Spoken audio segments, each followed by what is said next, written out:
Hello everyone and welcome to tonight's webinar. My name is Joe and I'm from the Festival of Debate, which is based in Sheffield.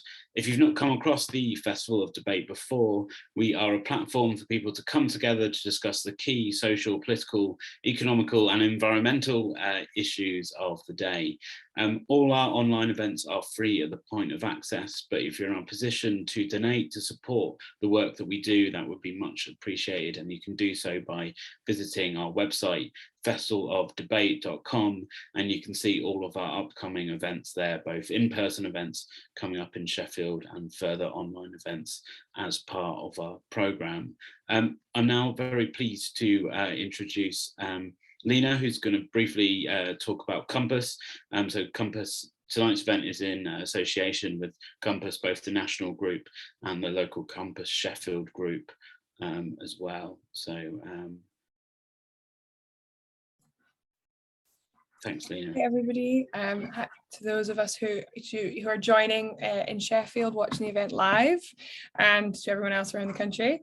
I'm Klina, I'm the Campaigns and Projects Officer at Compass, and we are a cross-party organisation working to build the good society where equality, sustainability and democracy are not mere aspirations, but they're the lived reality. We are founded on the core belief that no single issue, organisation or political party can make that good society real, so we have to work together to make it happen. Our wonderful local group in Compass Sheffield has organised this event tonight. We're very happy to be here, and I'll be sticking anything in the chat that we reference as Compass publications or future events.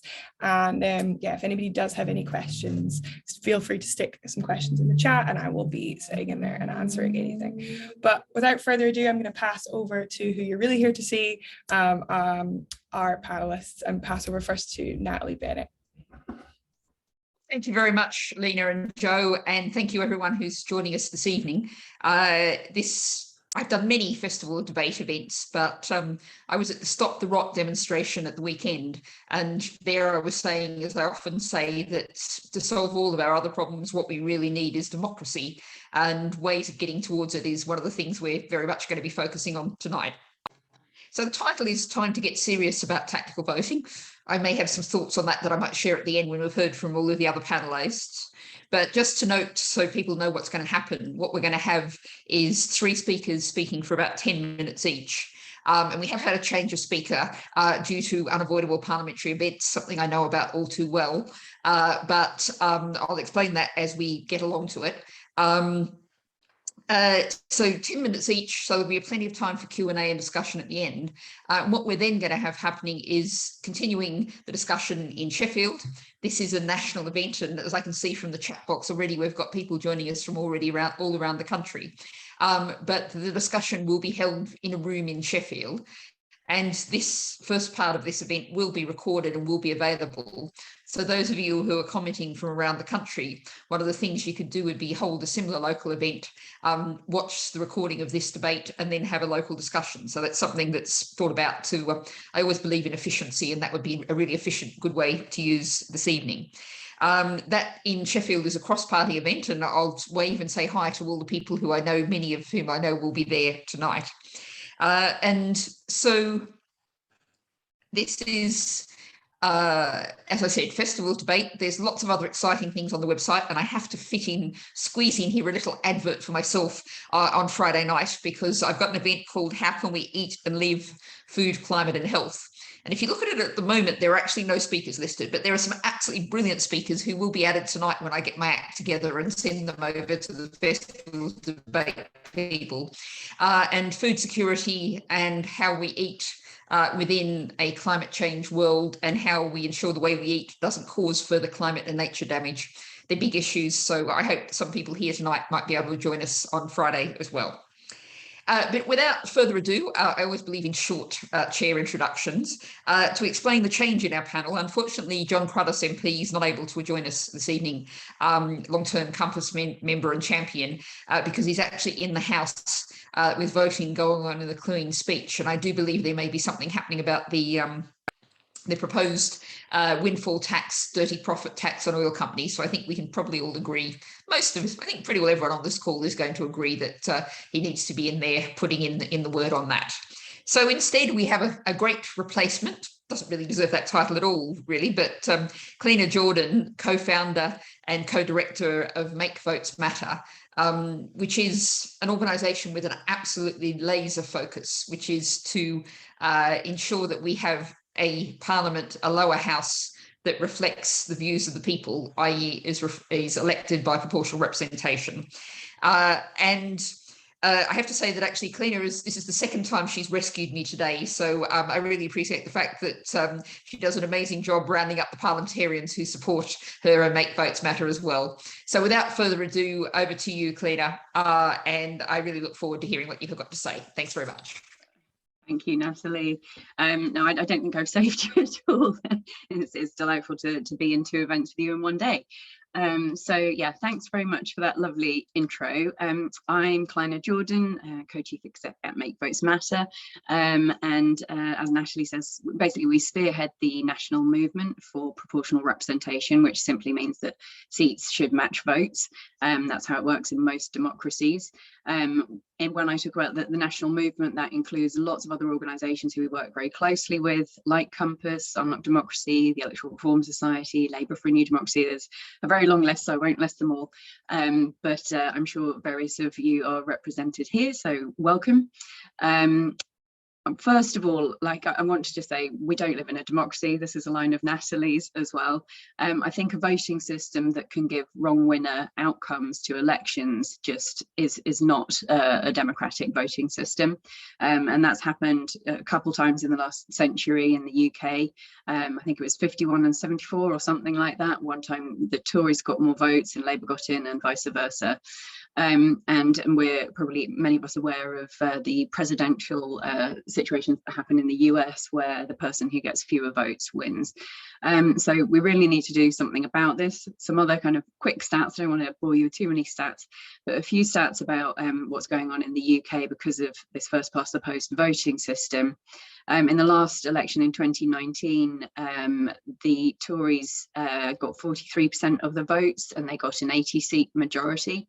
So it's completely distorted, as it normally does, the parliamentary outcomes.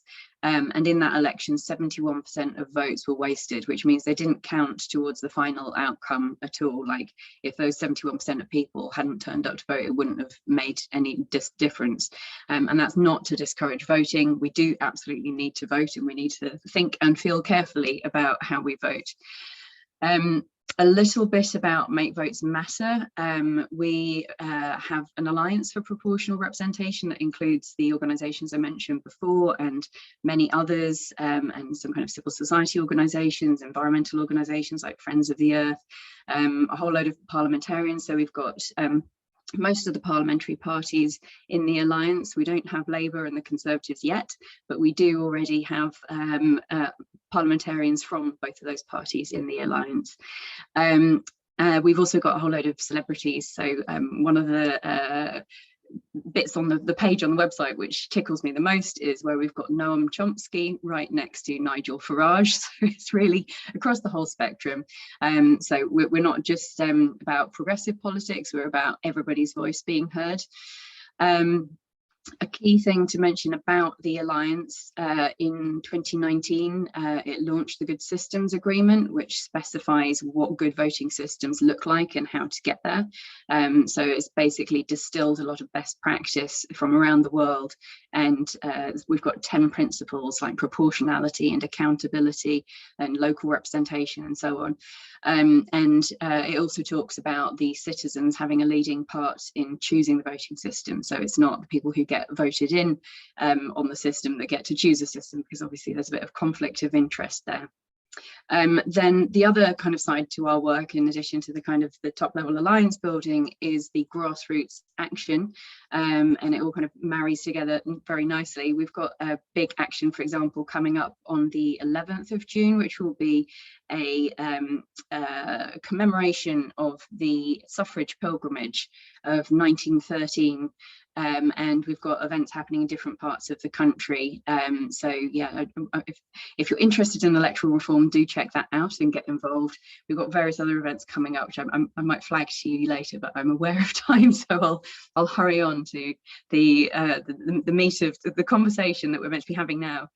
I want to talk a bit about what First Past the Post does in terms of the left and the right in the centre, and basically what happens a lot is that the right does better out of First Past the Post. This isn't just in the UK, it's a global phenomenon. It's been kind of shown by political scientists that there's a distinct distortion from First Past the Post towards the right, whereas PR just results in outcomes as the way people voted, so it doesn't distort it one way or the other. One part of the reason for this is about the left, as it were. I'm not too convinced about left-right terminology divide, but that's the language we have. So the left tends to build up vote mountains in urban areas like cities, and that means that actually they get less representation for the huge amounts of votes that they get in those areas. And my personal take on this as well is where the left splinters into separate parties, so we have multiple parties in the centre and the left. I think that's partly to do with respecting different viewpoints, and so for example, the Lib Dems and the Labour Party have slightly different perspectives, and so they say, well, we're going to be in different parties because we've got different views, whereas the right tends to be much better at consolidating and doing kind of top-down control, like, so that they say, right, well, we're all going to do this, and so people do that, and then they tend to win the election because they've worked together. So an example would be UKIP, or in later iterations of Brexit Party, Reform UK, standing down for the Conservative Party to meet their agenda, particularly around Brexit. So what this means is that basically if we want to change the fact that we've got this distortion in our politics, we kind of need to game the system to actually change the system and have one that's genuinely democratic, which means that people are going to have to cooperate. And my perspective is that that's not just on the left, but I think that's going to have to be much broader as well. Like we're going to have to all kind of put our shoulder behind the wheel to get PR. So the good news is that this kind of work is happening. This democratic alliance type work is happening. I think Compass have some exciting new branding coming up about this soon, so I won't spill the beans on that at all. But it's very much happening on the ground around the country. Examples would be Chesham and Amersham and Batley and Spen, and hopefully we'll see more cooperation in the by-elections that are coming up. So kind of massive kind of respect to all of those who are organising to make that happen around the country. I'd like to say a bit briefly about the position of PR in the parties. I've already mentioned that most of the parliamentary parties are in support of PR, and Labour and the Conservatives aren't yet.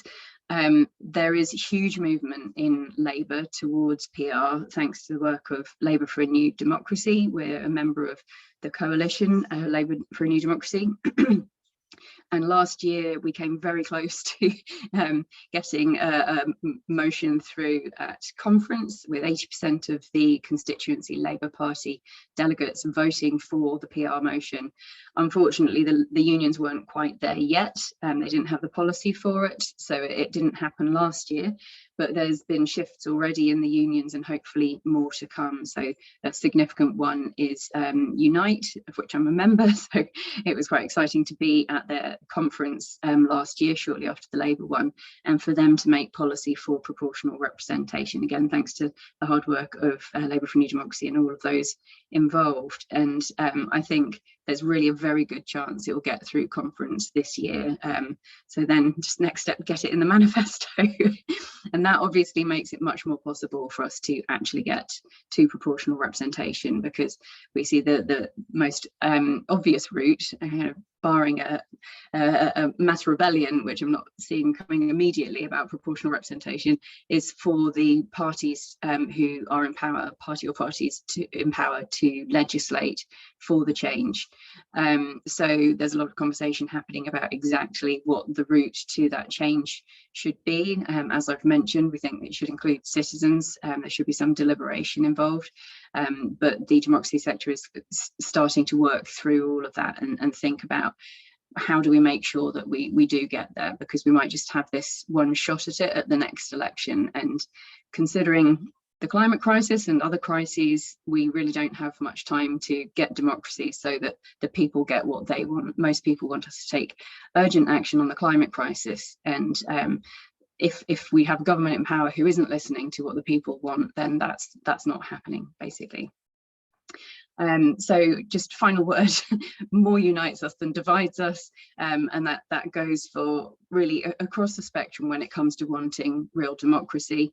I'm just going to share another little anecdote of when we did Hungry for Democracy 24-hour fast, and we had I think at the time the chairman of UKIP talking to the president of the Liberal Democrats in the most kind of friendly, civil way you could hope for, in the same hunger strike for proportional representation. So take heart that this is wanted by everyone, and we are making really tangible progress towards it. Well, thank you very much. And as for that Hungry for Democracy, I'm sure there's more than a few people on this call who remember doing that in Sheffield on the town hall steps in the snow, which was really not the ideal conditions to be doing Hungry for Democracy in, but we remember it well. And as for that uniting different parts of politics, it was actually the petition that helped to start Make Votes Matter that gave Nigel Farage the chance to photobomb Amelia Womack and I, Amelia being the deputy leader of the Green Party, in Downing Street. I still have no idea why Nigel Farage decided to photobomb us, but it was one of those remarkable events. I think that was a really great introduction to our topic of the question about time to get serious about tactical voting. Our next speaker comes into the needs no introduction category, but I'll do the chair thing and do it anyway. Zoe Williams is a columnist for The Guardian.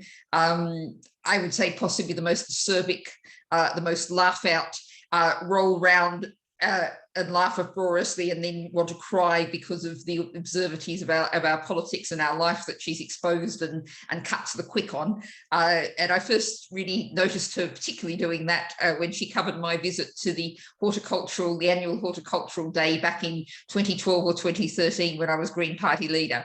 And if you look it up, it's quite a piece to read about the experience of a day. And she also spent about 6 hours with me and listened to me talk endlessly, which was really amazingly patient of her, and then to boil that all down into 1,200 words or so. So without further ado, over to you, Zoe. I really look forward to this. Hello, everybody, and hi, Natalie. It's really lovely to see you. And I remember that day very well. I only wish we'd bought more plants. We were too busy doing work. So I'm just going to start with a first. I'm going to time myself for 10 minutes, otherwise I do run on. I'm just going to start with a story which I'm worried that some of you might have heard before, because I used to tell it a lot in the coalition years in a kind of self-flagellating way. But just before the 2010 election, I was at the Labour conference on this question time style panel with Ed Balls, and I said, I think you guys should just sit this one out. I mean, you're really tired. You're not really saying very much. You don't seem to have much passion for being in government. Most of your energy is going on fighting with each other. And maybe just sit it out. Maybe just let the Tories have a go.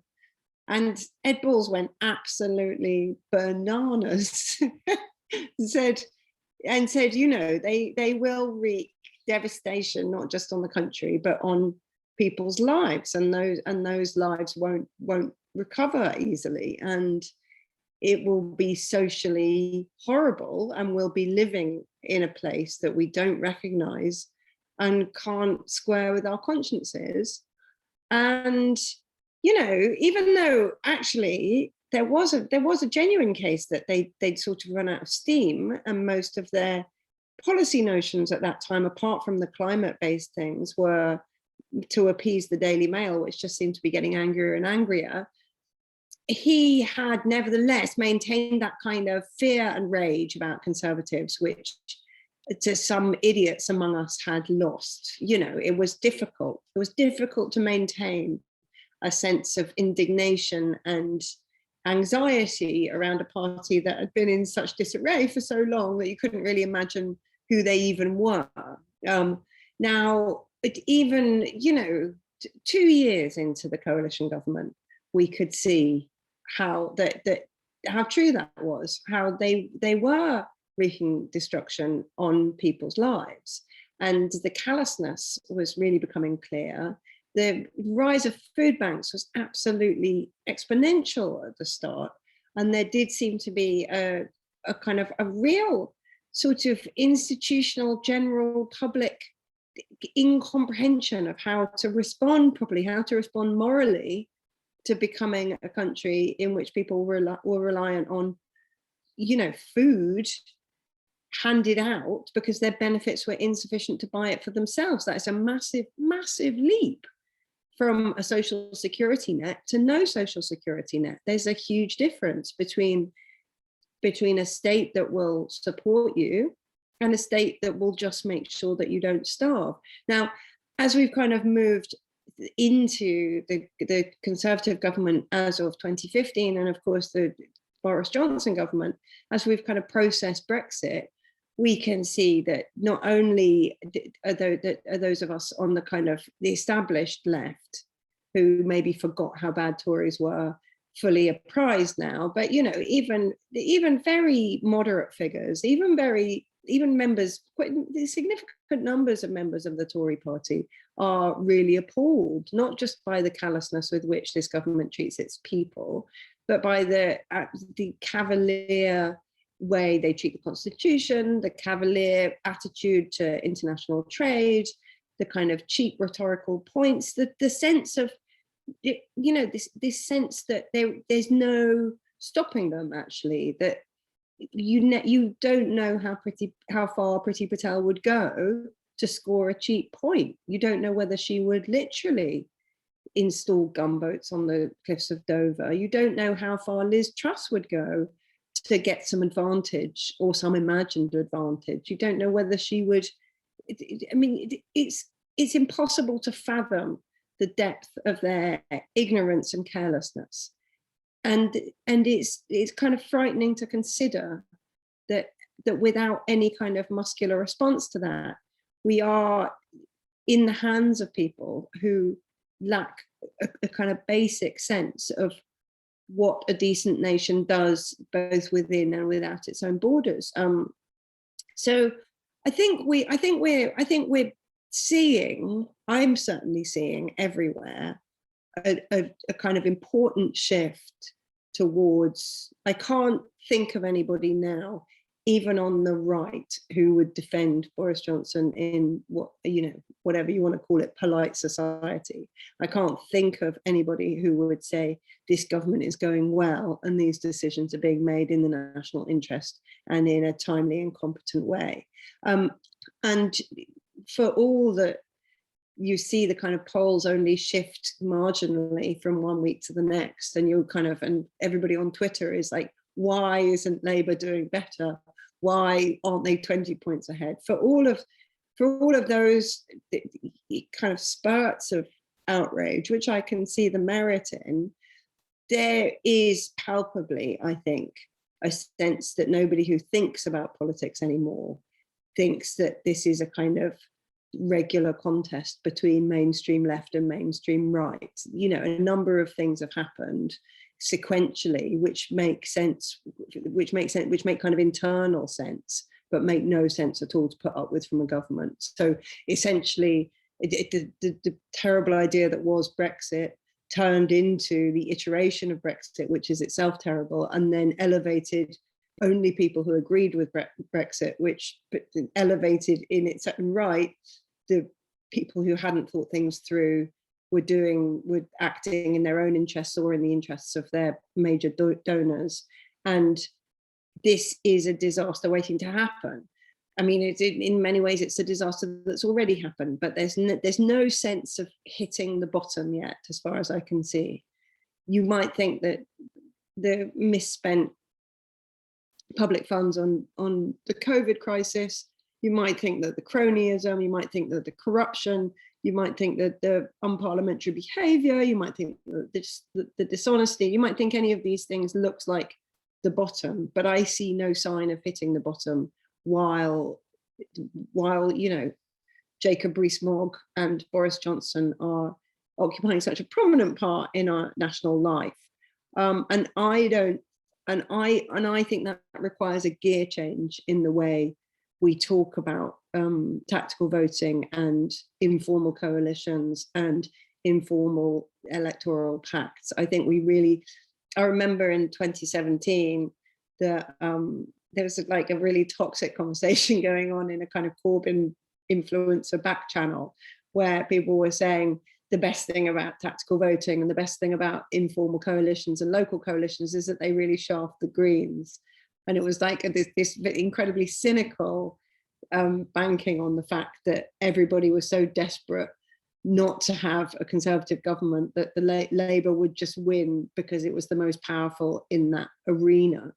I don't think that's where people are anymore. I don't think that's where individual Labour MPs are. I certainly don't think that's where anybody from any other progressive party is.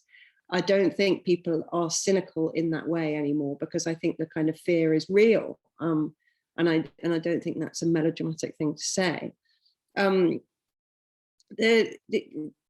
problem furthermore is that we have been talking about this for quite a long time, and ideas passed into kind of accepted law, which have sort of been superseded by events. So I remember talking about it in 2015, and it was kind of understood then, we were sort of living in a perpetual present where, because we'd had one coalition government, all our future governments were going to be coalitions, and all we needed to do was kind of tweak the edges to make sure that the coalition was going to be the right kind of mix. There was no kind of sense that maybe a coalition wouldn't deliver another coalition. Maybe a coalition would deliver a much more polarized politics in which whoever won would win big. And there was no sense that Labour still, even while the Conservatives had made like so many catastrophic errors, even by 2015, Labour would still be tarnished by this notion that any crisis that happened was their fault post 2007. So it's taken us a long time to catch up, and I feel like a lot of the conversations that we had in those days we need to update a little bit. So I remember just, you know, having quite light-hearted conversations about what even to call a progressive alliance, and somebody suggesting we should call it coalition of the losers.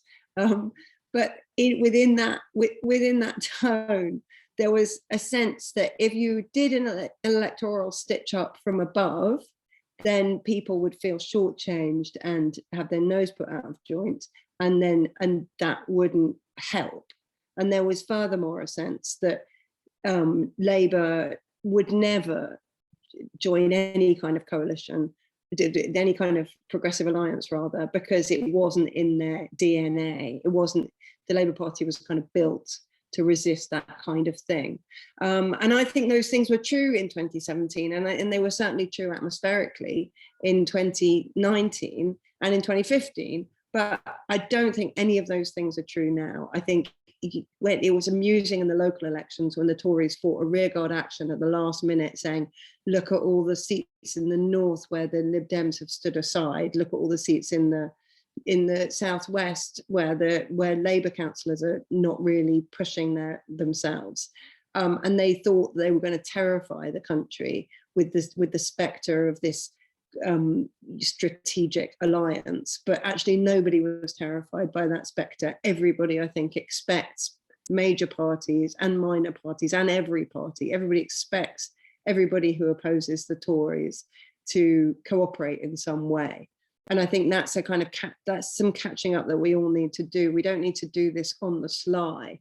We don't need to do this and feel embarrassed about it. We need to be much more straight up and say, yes, I am a Labour member, but in this election, I'm going to be campaigning mainly for your Lib Dem candidate or your Green candidate. Or we just need to be a bit more frank with the people we're asking to vote. I mean, I say that as though I would ever stand, but I never would because it looks so hard. The point is, it's extremely, the context has changed, and I think we really need to catch up. We need to put aside the conversations where it was much more fluffy and start conversations where it's much more crunchy. And even Labour members in particular, Labour MPs in particular, even if it's going to get them into trouble with the leadership, they still need to go for it. In terms of what that means practically, certainly in 2017, when actually there was a kind of progressive alliance element to the success. I know everybody always laughs at you when you say that was a successful election, but it did completely upend the expectations of Corbyn. There was significant local collaboration and cooperation all over the country, and that can be replicated at scale at any point in a snap election or in a long-term election. So there is real scope to press this without the leadership of any party coming out in favor of it. And I think that's something to really bear in mind, because you can wait a really long time for the Labour Party to change its policy on anything, as we all found out, I think, over the past few years. I've seen, sorry, my alarm just went off and I know I've done 10 minutes. I just want to raise one tiny thing. In the 2017 election, I went to see some kind of tech bros who were trying to put the power back in the hands of people with kind of innovation around vote swaps, around get out the vote campaigns, around ways in which citizens could use tech to get to kind of collaborate with other people from different constituencies and make sure their vote counted in a place that they didn't necessarily live in. There was a really good app which showed students whether it was more effective for them to register in their university town or their hometown, which they're allowed to do either, and that arguably did contribute to those surprise results in places like Canterbury. It's really heartening and hopeful to see people work in that kind of independent minded and technologically sophisticated way, but I think there is still room for us old guard, whoever is with me on that, the people whose idea of on the ground activism is to go and knock on doors. There's still room for us to do roughly what people were doing in 97, which is just sodding the rules, recognizing the imperative and going for it. Sorry to overrun.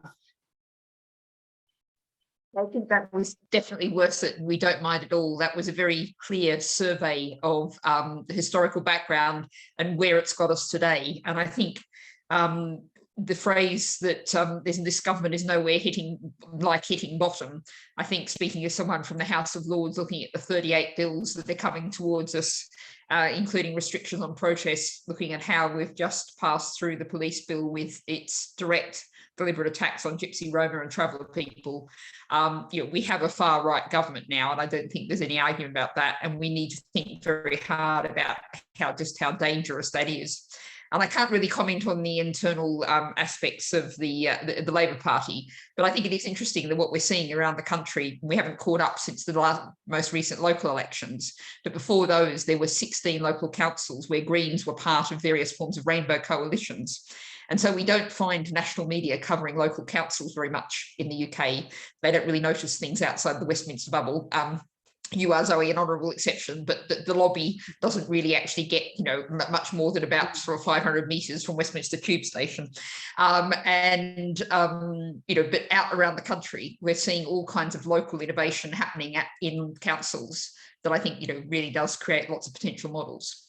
So moving on to our final speaker, and number cruncher, I'm told. So I don't know how many numbers we're going to get, but Khalil Secker has been described to me as the Compass member and number cruncher. And I think Compass has been working in this area for a very, very long time. I'd imagine most people on this call probably know about Compass, but perhaps, Khalil, you can provide a short introduction for anyone who doesn't. So we'll hand over to you. And just a reminder to people, there's some interesting discussion happening in the chat, and we'll be taking Q&A after that. So do think about what you might want to ask as well to members of our audience. Thanks very much, and over to you, Khalil. Thank you so much. It's really good to be here. Because I'm going to try and, as much as possible, stick to the 10 minutes time slot, I'm going to just dive straight in.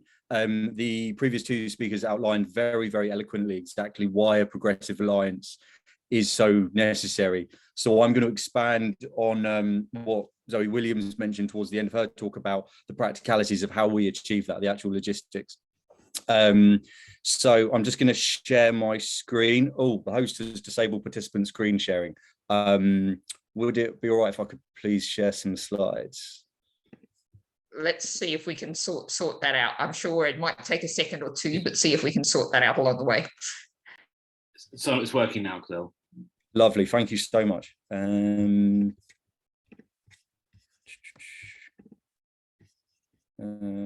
that.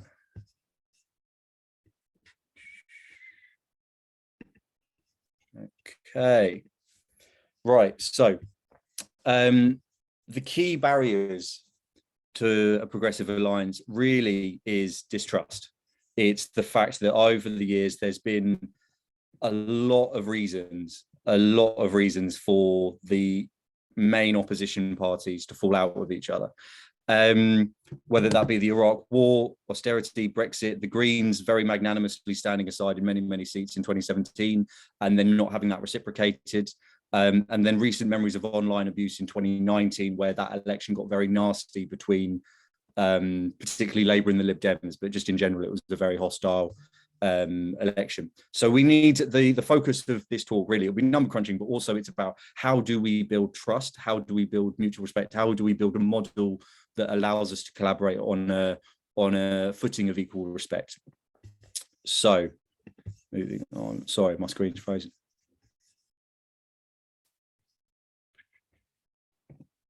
Okay, so what we've come up with is a vote swapping mechanism, a new vote swapping mechanism, which touches again similar to what Zoe Williams mentioned just now. So we've had tactical voting for a long time, and we all know we're all familiar with the inherent unsavory choice of tactical voting. Is it presents the voter with this unsavory choice of having to choose between their principles versus pragmatism.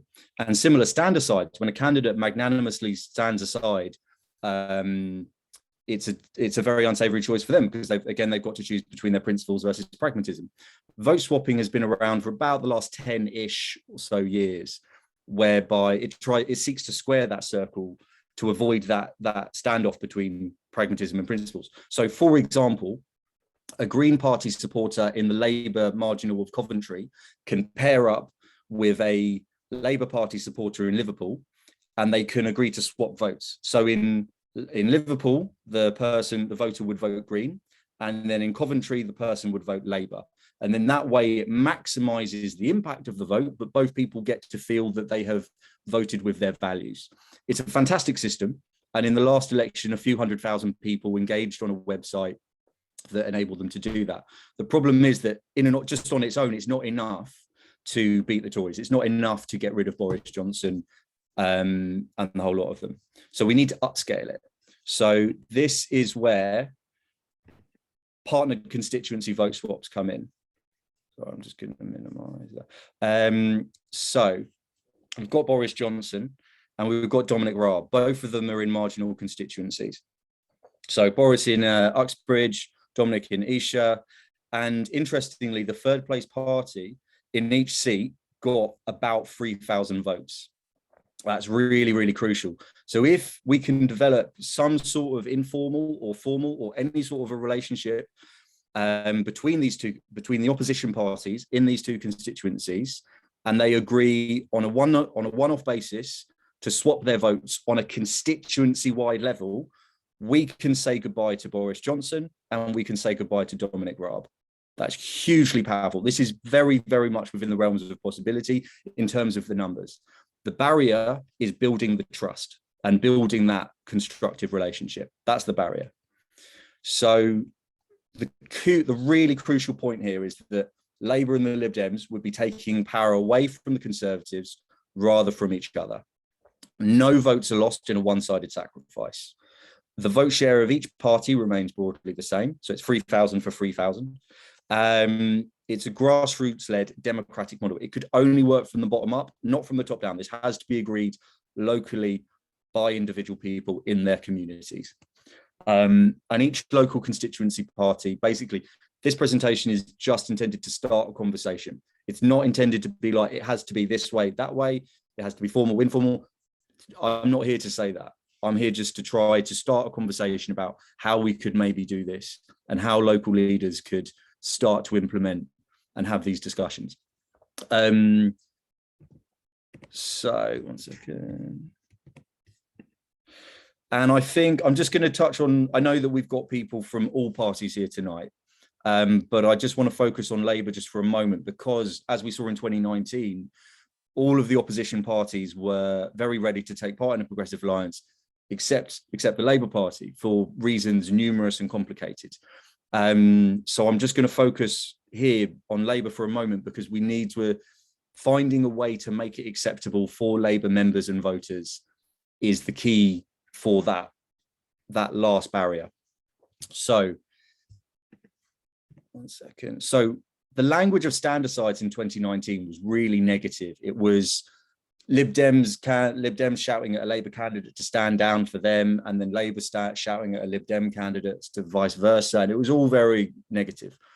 Instead, we need to frame it in positive language and instead recognise the value and the heroic sacrifice locally of anyone who makes any sacrifice to stand aside for another candidate or to cut down on their campaigning or to campaign in another constituency. Any sort of sacrifice locally has to be honoured and respected.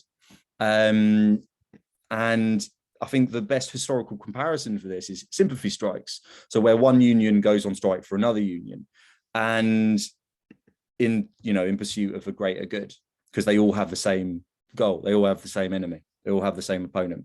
And so, for example, I think it should be framed really, if Esher and Uxbridge are partnering, we can frame it as the Labour Party in Esher is making a sacrifice to support the Labour CLP in Uxbridge to beat Boris Johnson. That's just I think it's more palatable. So if you're a Lib Dem member, you want to be helping other Lib Dem constituencies. And if you're a Labour member, you want to be helping other Labour constituencies. And we can build trust between the parties, but really we have to respect the fact that there is always going to be an element of tribalism, and we can make a model, we can try to build a model that recognises and works within that while still respecting between parties.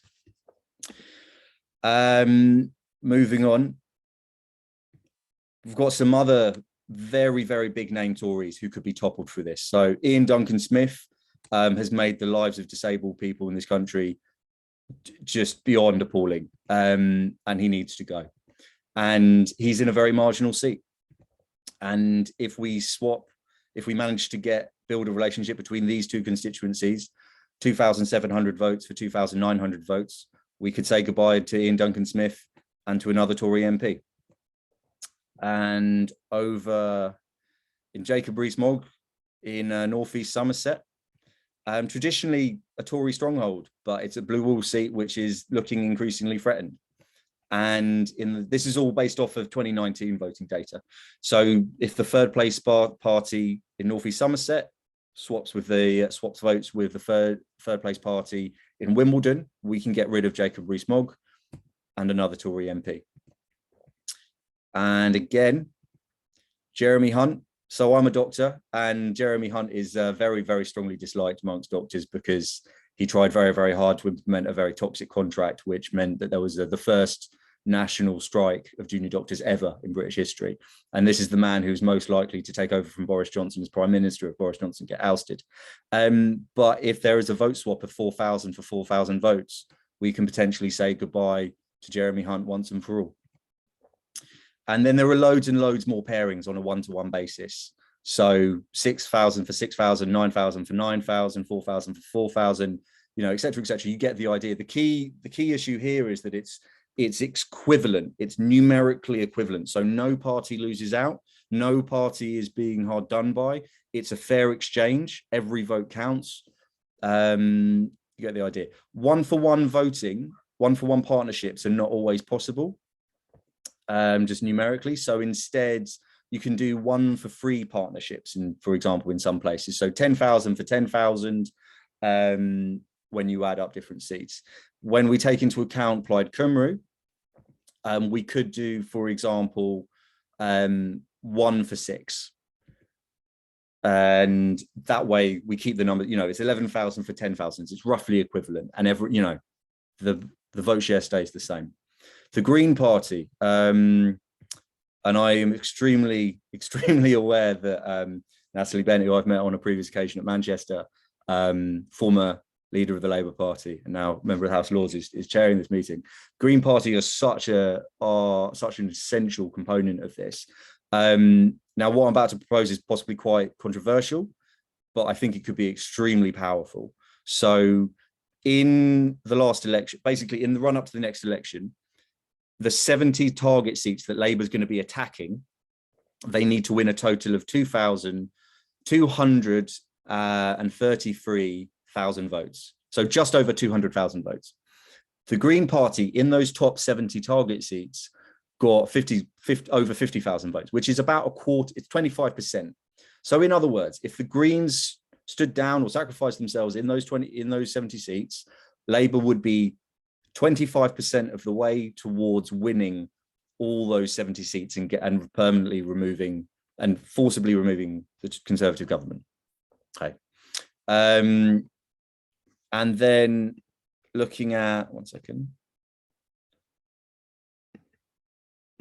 Defensive wise, Labour's top defensive seats, where they're most at risk, if the Greens were to support them in those, then it would create a buffer of about 47%, or about 50%. So it's a significant buffer to protect a lot of Labour MPs to make sure we don't get any more Tory MPs, basically.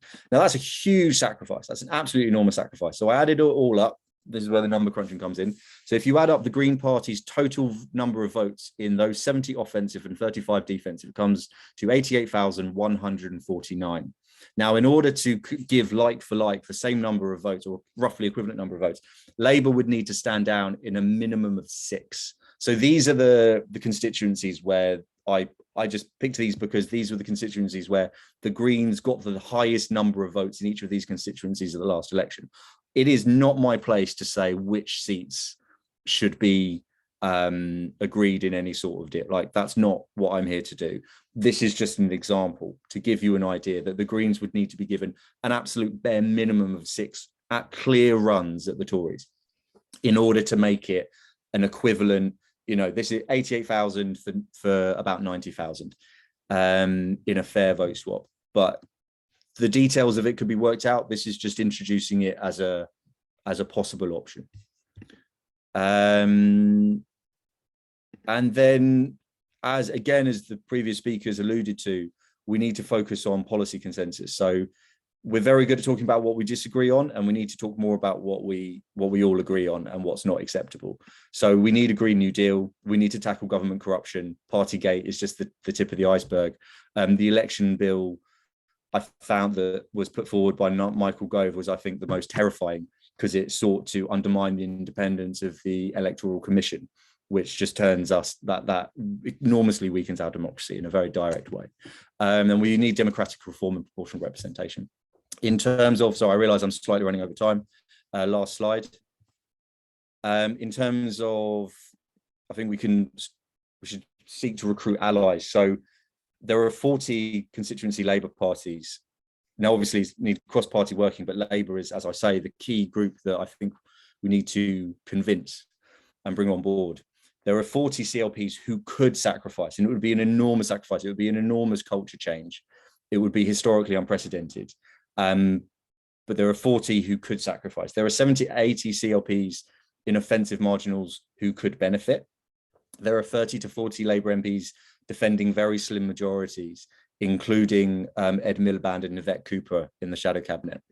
And Green New Deal campaigners, Labour campaign for PR and Make Votes Matter, public figures, celebrities, journalists, and basically any leaders of any non-party affiliated campaigns, environmental, anti-corruption, anti-austerity, anything. I realise I'm over time, and so I will stop sharing, and there we go. Well, thank you very much, Khalil. And I will remind everyone that my main role here as chair is to facilitate discussion and encourage people in the room and online to get engaged.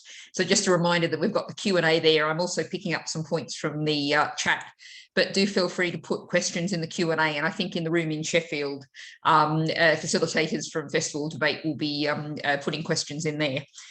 Just to respond a little bit to what Khalil just said, I think there's some very interesting things there. And I note already in the Q&A that Ruth Hubbard notes just what grassroots political action can do, that today in Sheffield, it was the council AGM, and that was now entirely changing the way the councils run as a result of what was a grassroots up, citizen-led effort to get away from a cabinet tile system, the strong leader model, to a committee system whereby every councillor has a say, moving to a different kind of politics, the sort of politics we're talking about. So I think that's a positive reminder of what can be achieved.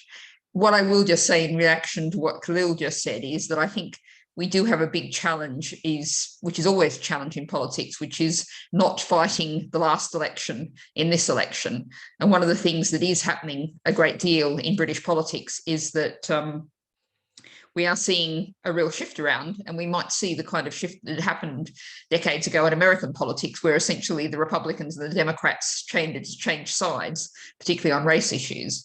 And I'm not sure that I can see that the Labour Party is going to recover in what's known as the red wall areas, whereas I think the Tory Party is in a lot of trouble in what are loosely known as blue wall areas. And so we can't necessarily take what are strong areas and assume that change around, that change around will reverse again. And I think also, as several people commented in the chat, we have to be careful not to think that voters are like pawns that we can move around on a chessboard. And there will be people who will vote Green, particularly in some of those blue wall type areas, who wouldn't vote Labour in a million years. And, there will be some people who vote Labour and wouldn't vote Green. There may be some Lib Dems who wouldn't vote anything else. And that there is a risk that if people particularly actually stand down and you don't give voters a choice, which is different to, running flat, running dead, not putting any leaflets out, sending a signal to any voter who might want to vote tactically, that if you actually, only give people one alternative candidate, that can produce quite a lot of hostility, quite a lot of concern among voters that they're really not having a choice. So, okay, that's a little bit of reaction to that, which I'm afraid I just couldn't resist. But it's a chance, now we've got around about half an hour to have a discussion. I think looking at some of the comments we've got in the chat, we've got, I think, some discussion about what, if we were going to be looking for constitutional change, what we should be doing to get towards that constitutional change. There was a question about voting systems, which I think Klina might be able to sort of comment on very quickly about whether we should be talking about voting systems now. There's also a question about how do we deal with the mainstream media? How might something like this be presented? So what I think I might do is, and coming back to Ruth Hubbard's question from Sheffield about what are some of the ways people can prepare for the politics of the future. So I think what I might do is I can see there are some live questions from the room in Sheffield. What I might do first is allow each one of my speakers just 2 minutes to come in on any of the points I just raised, or indeed responding to anything that any of the other speakers said. So I'm going to go through Klina, Zoe, and then Khalil back again very quickly, 2 minutes or less, and then we'll go to a range of questions from the room in Sheffield, so we can get a whole lot of inputs from there, and that'll allow lots of people to have a voice. So perhaps if the speakers, if you can put your camera back on so we can see you all there, I think that will work. And Klina, so if we can go back to you first. Sure, thank you, Natalie. Just briefly on systems, at Make Votes Matter, we generally avoid talking about systems too much. Obviously, those conversations can be had, but our perspective is that a lot of the energy of electoral reform over the last 150 years has been sucked up by a debate about which is the best system. And so the Good Systems Agreement, which I mentioned earlier, was basically meant to be a solution to that, to say, look, we can all agree on these principles of good voting systems. And then there are a whole load of systems which meet those principles. And the kind of the minimum bar for proportionality, which is the most important bit, is that it's a system is at least as proportional as the AMS system in Scotland. And that's not to say specifically we're aiming at AMS, but the proportionality level there. So yes, if people want to talk about systems and learn about systems, then great, there's information on our website, on the electoral reform website, etc. So you can go and inform yourself. The other thing I mentioned is that there's a process that's recently started in the democracy sector about what's the best way to choose the voting system, and like, does it actually make sense for there to be a citizens' assembly, which is what we've campaigned for. But does it make sense to aim to do that after an election or before an election?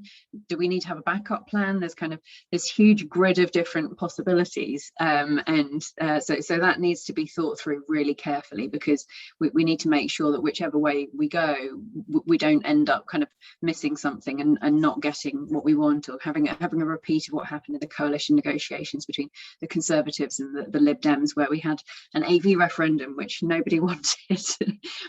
I wanted to pick up briefly, there's been a bit of comment about Conservatives, and just say there is movement, like there are more Conservatives coming on board. So we've now got Chris Clarkson in the Alliance, and I had a really good meeting with David Gork last week, who's going to be speaking at one of our events.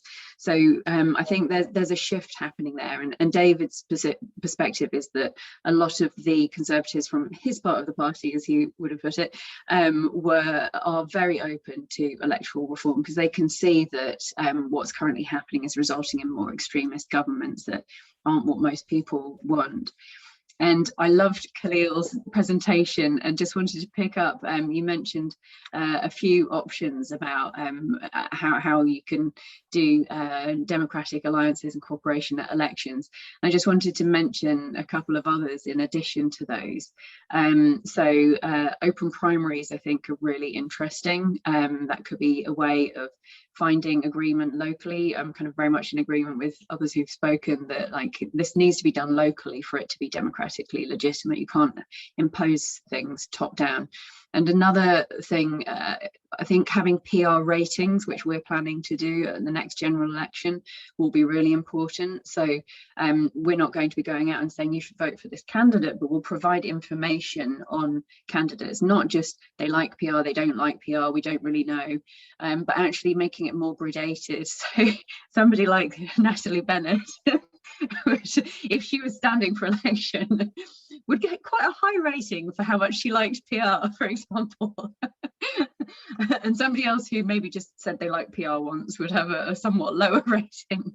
So I think that could be helpful, and obviously we'd be coordinating with others to make sure that we're not muddling things up, because there's all sorts of people working on this, and obviously Compass are playing a very leading role, and then others like Best for Britain doing a lot of polling around this, which is really helpful, and Forward Democracy doing a lot of work on leading around coordinating the vote swapping websites. So just to bring awareness of all those things that are happening.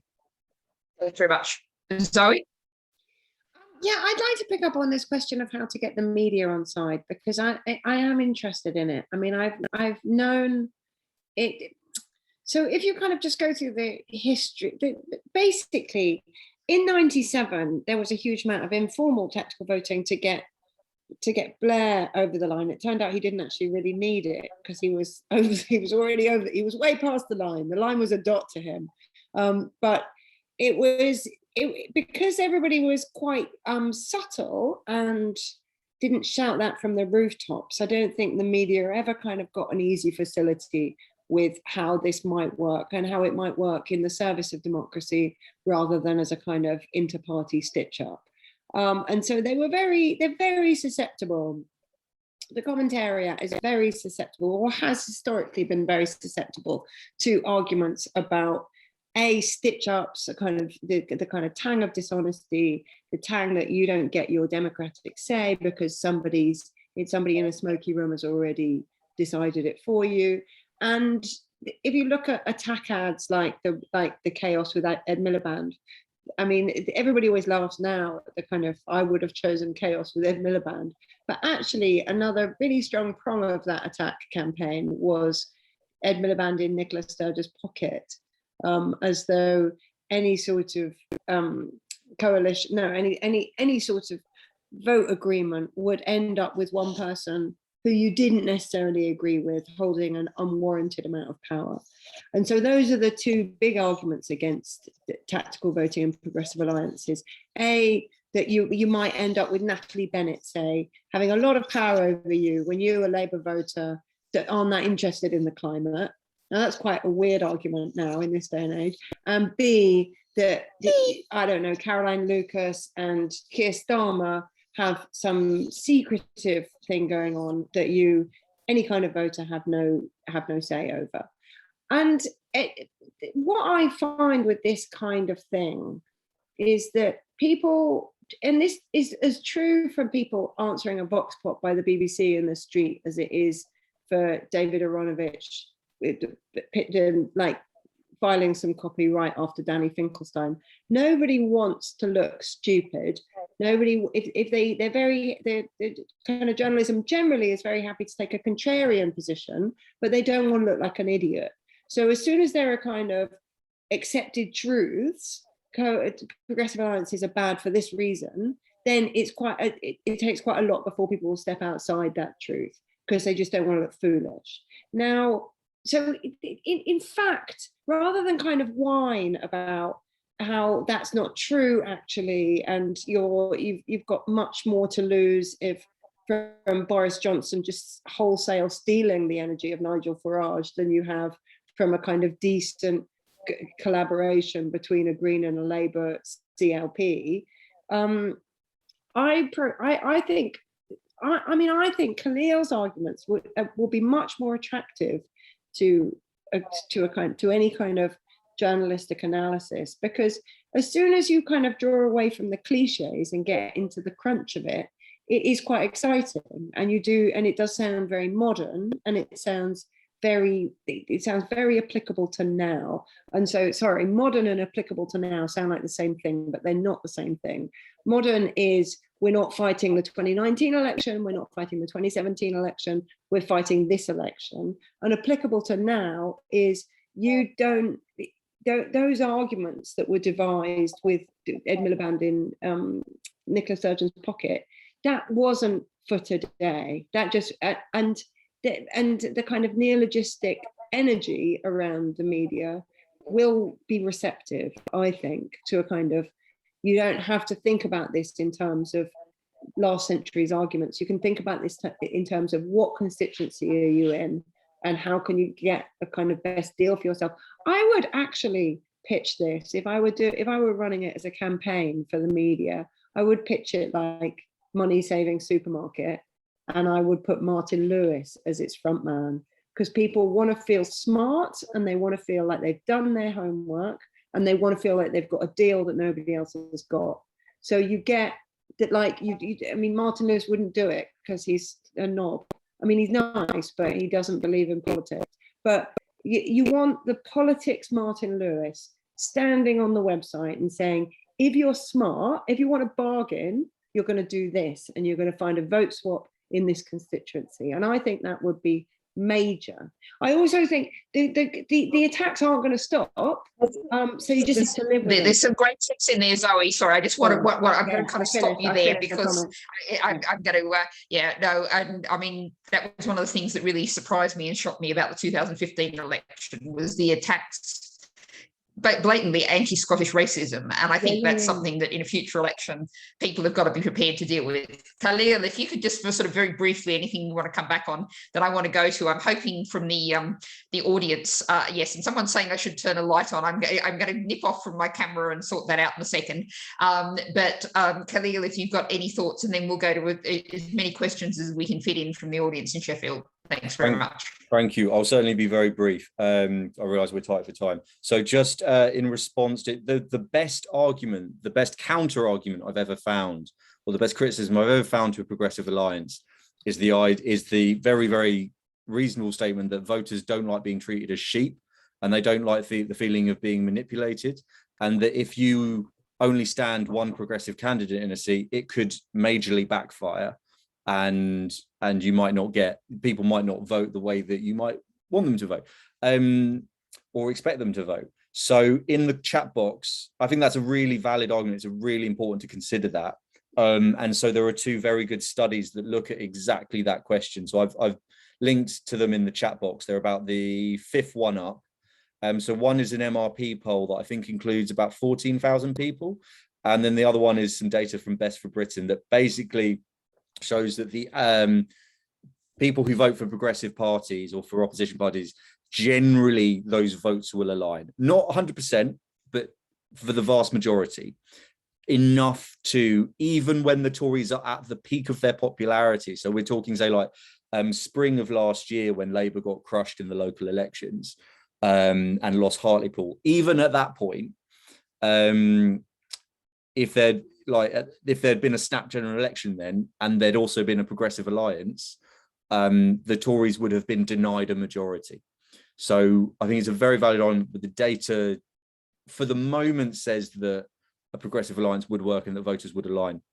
The danger is that the Tory party propaganda machine could paint this as an anti-democratic stitch-up. So we need to be just as savvy in our PR and our communications to say, no, the Conservative Party is corrupt to its core and are seeking to undermine democracy in every way, shape and form, in dozens of different ways.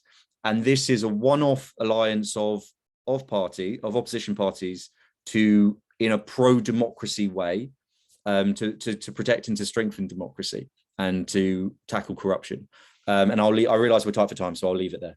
But thank you. Thanks very much, Khalil. Right, what I'm going to do is, this is a slight technical unknown, but I'm now going to hand over to Opus to see if we can get a run of questions from in the room in Sheffield. So I'll take some questions. I'll also look at any new questions posted in the Q&A, and then we'll come back to the panel to cover all of those questions. So if you haven't got a pen and paper handy, panel, you might want a bit of pen and paper handy, because we'll probably have a flood of questions now. So over to Opus and the room in Sheffield. Okay, thank you. My name is Vicky Seddon. I'm part of Sheffield Compass. And very interested about the stuff around the technicalities, but I think what's missing from this debate is what Khalil talked about building trust between the parties, because I don't think you can do it just by talking about the technicalities. I think you've got to start focusing on some of the policy issues that people can work together on, things which the different parties agree to. And I'm just wondering whether or not this awful Elections Act, which is now in place, whether we can use that as a way of talking about the need to build a new democracy, a different approach, but to do it in a way that doesn't deter people who might previously have voted Conservative, who might come on board in terms of changing the way we do the politics. But it's not just about the democracy issues. I think we've got to also think in terms of working cross-party to find things which the parties agree on, other than doing the kind of technical bits about, for example, swapping votes. Okay, so we've got Natalie, I think we've got a run of 4 questions here. So next one. Okay, we'll just let them in if people shuffle through the seats. This is making it all work and choreograph beautifully. Well done. Hello, I'm Mark Dole. I'm a member of the Labour Party in Sheffield, and I'm broadly supportive of proportional representation and tactical voting. In fact, I wrote to The Guardian in 1992 offering to swap my Labour vote with a Liberal Democrat in a respective constituency, and actually it worked, and we did. My main concern about the outcomes possibly of PR is the party manifesto or manifestos. And for me, a party's manifesto is absolutely sacrosanct. I read the manifestos, even the Tory one, before the elections. And I'm concerned that when we get a balanced parliament, how are parties going to manage the need to merge their manifestos, and should indeed each party have a codicil about what it would do were it to go into a coalition or a working arrangement with other parties? Should a party have priorities? So to say that this would be the red line, as it were, for our manifesto, but these are the policies that we might, negotiate on. So we hear very little about manifestos, but I think it's absolutely crucial in terms of the trust that the previous questioner talked about. Thank you. Very much, Mark. And I will just feed in while we're shopping chairs over that if you look at what happens in German elections, I think that's very much what happens in German elections. Something to feed in. Next question. Hi, Natalie. Nice to see you again. It's John Johnson from Sheffield, obviously, and also from a group called Collaboration 2022. We've been working quite hard behind the scenes with a bunch of other groups to try and come up with some alternatives. Question I'd like to ask tonight, do the panel agree that unless we have a clear message and a clear vision, an agreement on what people are going to be asked to vote for, plus much greater cooperation to come up with that message, akin to what they had to do with the Lincoln Project in America to keep Trump out, we're destined to have the kleptocratic Tory dictatorship for decades? And could you also comment on Emily Thornberry's statement last week on Radio 4? There'll be no deal going into the next election, no deal coming out of it. That seems fairly cut and dried to me from Labour. Okay, and coming up for the fourth question from the room in Sheffield. Hello, Natalie. Can you hear me okay? It's all right? Yeah, very clear. It's Tony Nicholson from Doncaster Green Party here, and I was really interested in the comment about Doncaster North with Ed Miliband's constituency. We stood down in 2019 for that, and the only thing that actually saved Ed Miliband was nothing to do with us. It was all to do with Brexit Party actually stood, because the accumulated votes between the Conservatives and the Brexit Party far outweighed Ed Miliband. So when for us to not stand, then what happens is that we can't guarantee that people are actually going to go to Labour, because we know what the anger is when we're actually campaigning in Doncaster North. And that what will happen is that they're not going to go the way that we think that they're going to go, because people are just so angry with, Ed Miliband and Labour. So I'm just wondering, is that actually going to work if we have that kind of arrangement in, in Doncaster North or elsewhere where there's such anger against Labour? Okay, thank you. And we just got one more. Oh, okay, sorry. I was told 4. Yeah, no. Hi, John Erskine. I'm from Rother Valley Constituency Labour Party. Just one small question, a really boring one. Has anybody thought through what the electoral law implications of this are? Which candidate is going to declare what on their election expenses? How are agents going to handle it? Has anybody actually thought through that one? And I think just on Zoe's point, I think about prospects on the red wall, I wouldn't necessarily write constituencies like Rother Valley off for the next general election. I know we've got 5,000 majority to overturn. But what's obvious to us is effectively there is no Conservative organisation behind our Conservative MP, and I think the picture is the same across a number of other constituencies. So I think that point about funding is very important. I was talking to an NGO leader very concerned about some of the changes in the rules and how that's going to affect NGO campaigning. I'm just going to throw into the mix, there's a couple of extra comments in the Q&A just to mention. One is, how can this be presented in seconds on the doorstep? Which I think is kind of, you know, a sum up question in a way. So we've got about 15 minutes or 14 minutes left in total. I'm going to try and finish on time. So that gives each of our speakers round about 3 or 4 minutes to respond to all of those really excellent questions and the overall picture.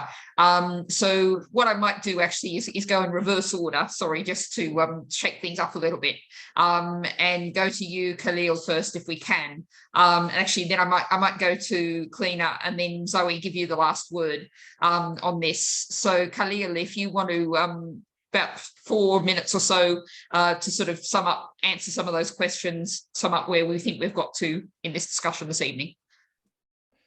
Okay, so in the interest of time, because I realised there were lots of questions, and also we have 3 speakers, so I'll just cover the ones that I feel kind of spoke more to what I've been working on with this project.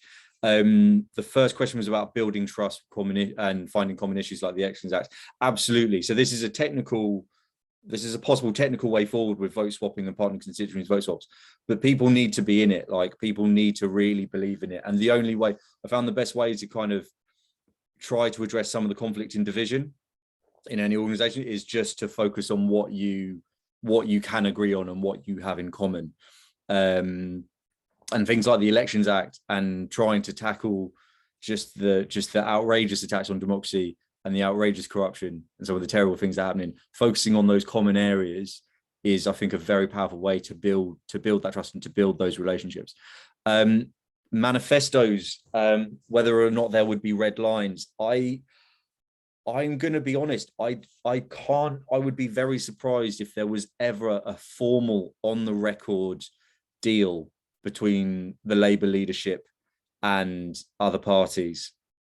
I think this will be, if we can make this work, it will be informal, grassroots, off the record, because Keir Starmer's line is there is no deal, and he's going to stick to that. It's quite a powerful, quite a persuasive thing. He's framing it as saying, there's no deal, we're just going to spend our limited resources wisely, and we're just going to focus on the seats we can win. So in terms of discussion about manifesto, I think it's a very important thing to consider, but for me, in my role with this kind of project going forward, I can't feel that I would have any input on manifestos, because I think the candidates would on the record not be able to say, oh, we're going to go this way or the other in the interest of a progressive alliance for a Labour candidate. In terms of electoral law, I think that's a really good point about expenses. So in terms of vote swapping, because vote swapping has been happening for about 10 years, about 3 or 4 election cycles, it's been well established now that it's completely legal, doesn't break any election law whatsoever to swap your vote.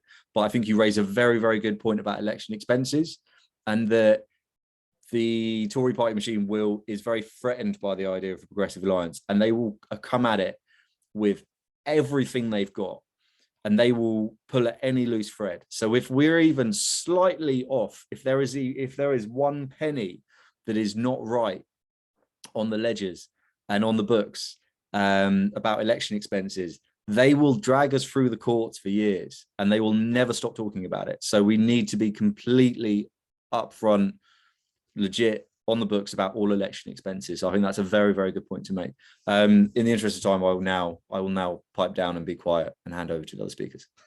Well, thank you very much. That was extremely restrained and very well done. Klina, if we can come to you next to respond to whichever questions you might like to pick up. Thank you, Natalie. Yeah, just picking up on what Khalil was just talking about no deal Keir. I had a meeting with one of his kind of key advisors last week, who was being very brusque and said progressive alliances don't work. So this is very much the line they're taking publicly and privately. I mean, we know that they do work. They have worked in the past, and they've worked very recently locally and so on. So obviously they need to be seen to not be making deals, or as has just been discussed, the Tories are going to come at it with everything they've got. In terms of manifesto red lines, I think this is an interesting question. Obviously, we want those parties that support proportional representation, having PR like is a crucial part of what they're going for. However, there's kind of there's a difference between your kind of public and your private red lines. And as was described to me by somebody who was kind of involved in the Lib Dem Conservative negotiation, like if you go into a grocery shop saying all you want is apples, I don't want anything but apples, then the price of apples suddenly goes up. So you have to be a little bit careful in your negotiations. So yeah, I think that needs to be handled carefully, and people not make the mistakes that have happened in the past. In terms of how we present cooperation on the doorstep and people saying, oh, it's undemocratic stitch up and things like that, I think for me the few words that needs to be said is like, we have to game the system to change the system so that we get real democracy. And it doesn't feel right, because we want to vote with our hearts and our heads rather than just voting tactically. But until we have real democracy, we've got to do what we can to get there, basically. And then just to pick up on the comment about people, the way people vote, and like it'd be great if people were voting more for policies. I do encourage people to check out Vote for Policies, which is one of the first sites that I was looking at when I got interested in electoral reform and democracy. And it's a great way to find out what the party's policies are without having to wade through all of the manifestos. Thank you, Lena. It's in the chat. Okay, well, thank you very much.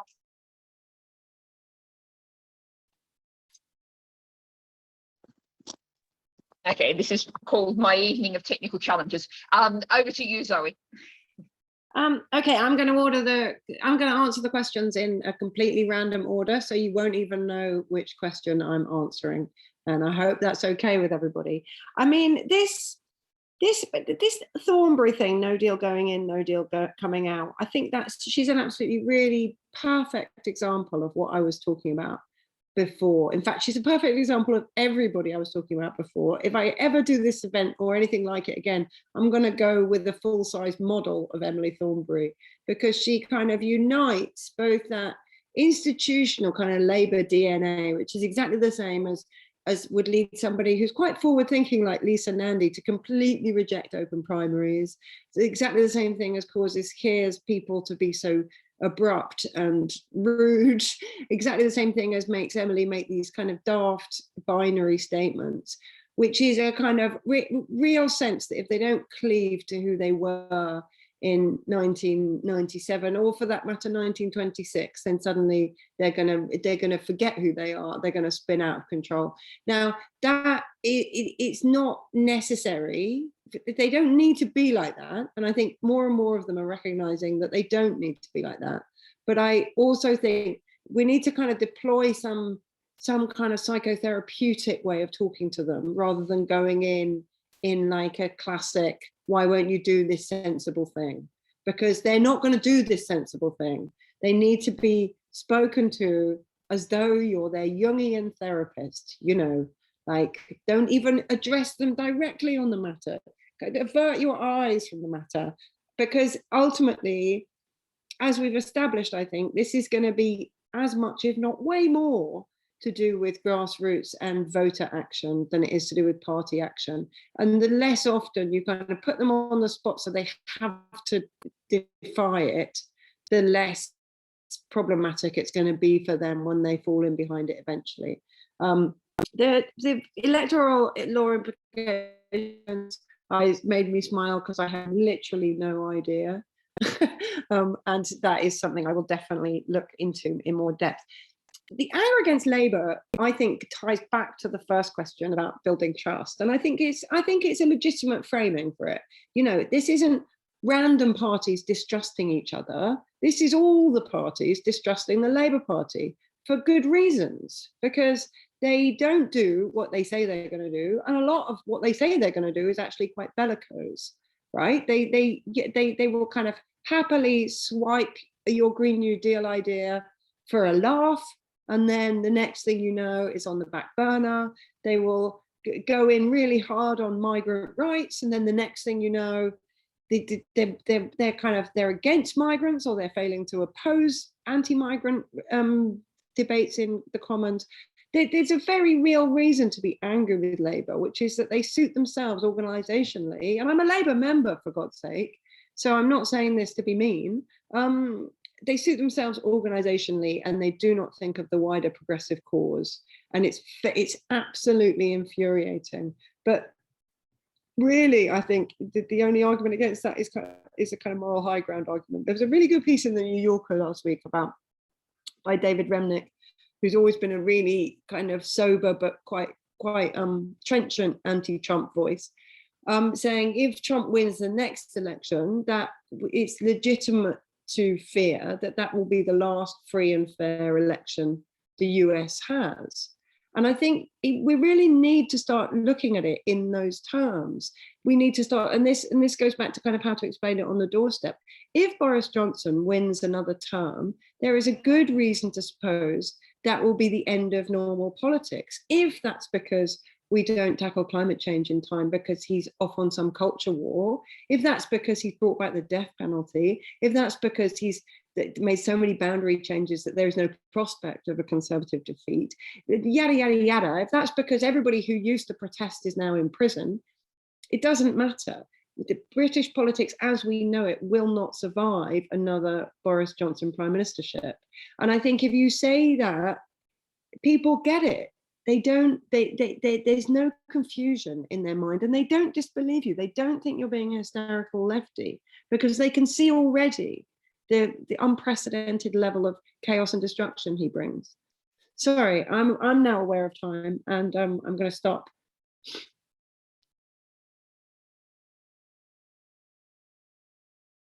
My unmute button is now improving itself. Well, I think that's been a really useful discussion. And one of the things that I was just thinking as we were sort of wrapping up was that when I was up in Scotland before the last independence referendum, one of the things that had really happened with that and was so different from the Brexit referendum debate was there was a 2-year lead up in Scotland whereby people had local meetings, and people told me that, you know, in their small village even, over those 2 years, there'd been half a dozen or a dozen meetings, and they'd gone along to those and they'd had the discussions, and they'd gone away and thought about what happened at the last meeting and come back to the next one with the reactions. So I think the kind of discussion we've had today is really important, and it's huge credit to the festival's debate for organising this. But it's something we really can't afford to just do once a year. It's a conversation that really needs to be going on and on and on. And I think Klina quoted me something that I say very often is, you know, we don't live in a democracy. Boris Johnson's got 100% of the power with 44% of the vote or 30% of eligible voters. We have to build something from the grassroots up. As Ruth was saying, Sheffield has done enormously successfully. And if we think of where that came from in Sheffield, that really, the origins of that are in the Sheffield tree protests, where people had to actually fight really vicious actions by the authorities, the people in power. And that really is an inspiring kind of model to take from this evening. And one of the things is I've just been doing quite a few school visits in the last week or so, and the message that I take to schools, but the message I take to all audiences, is that we need a society in which everyone makes politics what they do, not have done to them. And I think by participating this evening in this part of the debate, people have really started to a conversation that needs to be carried on in workplaces, in schools, in unions, in classrooms up and down the country. So were we not in a virtual room, we'd now have a rousing round of applause for all of our speakers. So we'll just have to imagine that rousing round of applause. We'll be finishing up now on the online element of tonight. I know the discussion is going on in Sheffield, and I hope many of the people from around the country, and I've seen everything from Bristol to Surrey in the chat, might use this discussion as a starting point to have local discussions. And if we do that, that really is start of a process. We do have these technologies. We were talking about how do we take on mainstream media, Rupert Murdoch, etc. We do have many tools that weren't available 10 or 20 years ago. So let's use those tools, but also let's get people in rooms, let's get people talking together, make politics what we do, and make the UK a democracy. Something to be going on with. Thanks very much, and I'll hand back to Festival Debate people for anything we need to do with the paperwork department. Thanks very much.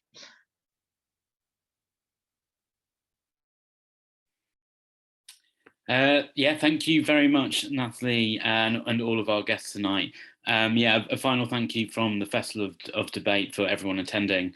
And just a very brief plug as well, we've got a number of events coming up that are looking at democracy. We're actually running a conference on Saturday at Sheffield Town Hall looking at the future of democracy, which is co-created by an author and activist called John Alexander, who's just written a book called Citizens, which is about how citizenship and how important that is in terms of fixing our democracy, and that we hold the keys, and it's a call to active citizenship. So if you'd like to attend in person, it's a free event. Please do come down with a whole range of other guests and speakers, including Indy Johar from Dark Matter Labs and a number of other people. It would be lovely to see you there. That's it from us. Lena, have you got any last words, or you're... Just thank you to the speakers, and thank you to Campus Sheffield for organising the in-person and initiating this. And this is Campus at its best, and this is what we want to facilitate. And thank you for Festival Debate for co-hosting and whatever arrangement this was. Yeah, just as I put in the chat, a lot of the time we host these conversations in our local groups and with people on the ground. If you are interested at all in starting that or finding out if there's one near you, do email me. But with that, yeah, good night, and thank you very much to everyone. Good night, everyone. Thanks, everyone. Good night. Good night.